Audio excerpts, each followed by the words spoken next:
আসন্ন দুর্গাপুজো উপলক্ষে ব্যারাকপুর পুলিশ কমিশনারেটের তরফ থেকে বিভিন্ন পুজো কমিটির সাথে অনুষ্ঠিত হল সমন্বয় বৈঠক।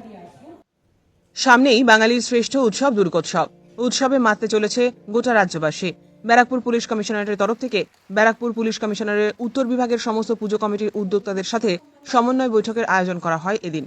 অনুষ্ঠানে উপস্থিত ছিলেন ব্যারাকপুর পুলিশ কমিশনারেটের নগরপাল মুরলীধর, ডিসি সদর আতুল বিশ্বনাথন, ডিসি নর্থ গণেশ বিশ্বাস। এছাড়াও ছিলেন নৈহাটির বিধায়ক সনত দে, জগদলের বিধায়ক সোমনাথ শ্যাম, বীজপুরের বিধায়ক সুবোধ অধিকারী এবং বিভিন্ন পুরসভার চেয়ারম্যান ও পঞ্চায়েত প্রধানেরা।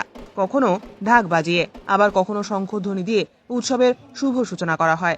শুধু তাই নয়, রাজ্য সরকারের তরফ থেকে লাইসেন্সপ্রাপ্ত যে সমস্ত পুজো কমিটিগুলোকে অনুদান দেওয়ার কথা ছিল, সেই কমিটিগুলোর হাতে চেক তুলে দেন পুলিশ কমিশনার এবং অন্যান্য বিধায়ক প্রতিনিধিরাও। দুর্গাপুজো যাতে সুষ্ঠুভাবে সম্পন্ন করা যায়, এই বিষয়ে প্রশাসনিক এবং ক্লাব কর্তাদের মধ্যে সমন্বয় বৈঠক করেন পুলিশ কমিশনার। ব্যুরো রিপোর্ট, জাগো ভারত।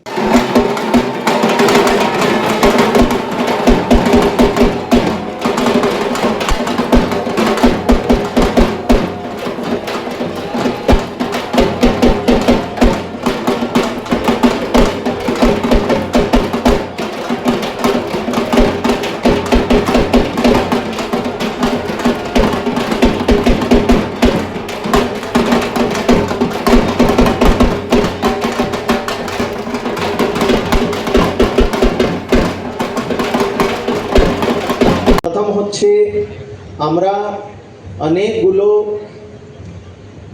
আপনাকে পোস্টার দেব।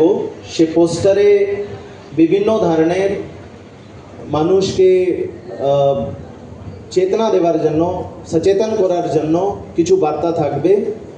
আমার অনুরোধ, আপনারা যদি আপনাদের পুজো মণ্ডপে ওটাকে ডিসপ্লে করতে পারেন ভালো হবে।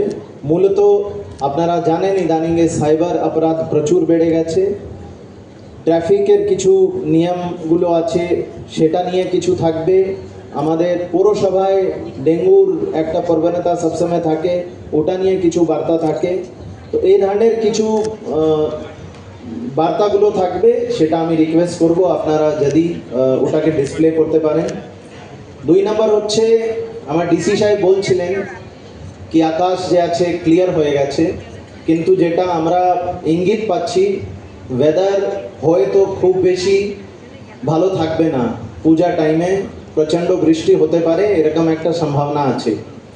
যেহেতু বৃষ্টিটা বেশি হবে, সেক্ষেত্রে সবসময় একটা অ্যাক্সিডেন্টের প্রবণতা থাকতে পারে। সেক্ষেত্রে আমি আপনাদেরকে অনুরোধ করব, পার্টিকুলারলি যে পুজোগুলো বড় পুজোগুলো আছে, বড় বাজেটের পুজোগুলো আছে, তাদেরকে অনুরোধ করব জল নিকাশির ব্যবস্থা ঠিকমতো যেন থাকে এবং বিভিন্ন ধরনের যে ইলেকট্রিক ওয়্যারসগুলো আপনারা ইউজ করবেন, সেটা এরকম যেন থাকে কি কোনোভাবে কোনো অঘটন না হয়ে যায়। একটা জিনিস যেটা আমরা যখন বিভিন্ন পুজো মণ্ডপগুলো আমরা দেখছিলাম, একটা জিনিস লক্ষ্য করেছিলাম, এইখানে একটা প্রবণতা আছে, সেটা হচ্ছে মেন রাস্তাগুলো, যে মেন থোরোফেয়ার আছে, সেখানে রাস্তার উপর গেট দেওয়া থাকে। সে গেট নিয়ে আমার একটা আপনাদের অ্যাডভাইস আছে। অনেক সময় আমরা দেখেছি গেটগুলো পড়ে যায়, পড়ে গিয়ে দুর্ঘটনা হয়। তো এই বছর আমি আমাদের যারা আইসি এবং ওসিরা আছে তাদেরকে আমি বলেছি ওই গেটগুলোর যে সেফটি অডিট যেটা আছে সেটা করিয়ে নিতে পিডব্লিউডির মাধ্যমে। কিন্তু নেক্সট ইয়ার থেকে আমরা আপনাদের সাথে হয়তো একটু আগে আলোচনায় বসবো এবং আমাদেরকে এটা একটা অল্টারনেটিভ খুঁজতে হবে। আর এরকম নয় কি এটা শুধু প্রথম আমরাই করব। কলকাতা শহরে মেন থোরোফেয়ারে কোথাও গেট লাগানো যায় না, গেট লাগায় না।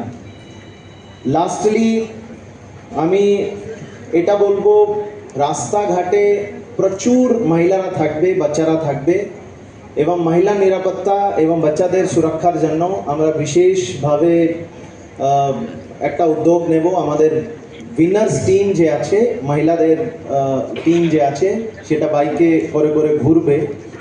আপনাদের পুজোর যদি কোনো কিছু ইন্ডিভিজুয়াল সমস্যা থাকে, আমার অনুরোধ আপনি আইসি সাহেবকে জানাবেন, ডিসি সাহেবকে জানাবেন আমারও ফোন নাম্বার সবার জানা আছে, আমাকেও আপনারা হোয়াটসঅ্যাপ মেসেজ করতে পারেন অ্যান্ড আমরা আপনার সমস্যার দ্রুত সমাধান করার জন্য প্রস্তুত থাকব। আমার একটা অনুরোধ, লোকাল বডিজ কর্তারা আছেন, ঘাটগুলোতে বিশেষকর কয়েকটা জায়গায় আমরা দেখেছি, পুজোর টাইমে নেই কিন্তু অন্য টাইমে একটু লাইটের ব্যবস্থাটা একটু কম থাকে। তো এইবার যখন বিসর্জনের যখন সময় হবে তখন আমাদেরকে ঘাটের উপর কীরকম আমাদের পরিকল্পনা রয়েছে, কীরকম আমরা অ্যারেঞ্জমেন্ট রেখেছি সেটাও আমাদেরকে দেখতে হবে।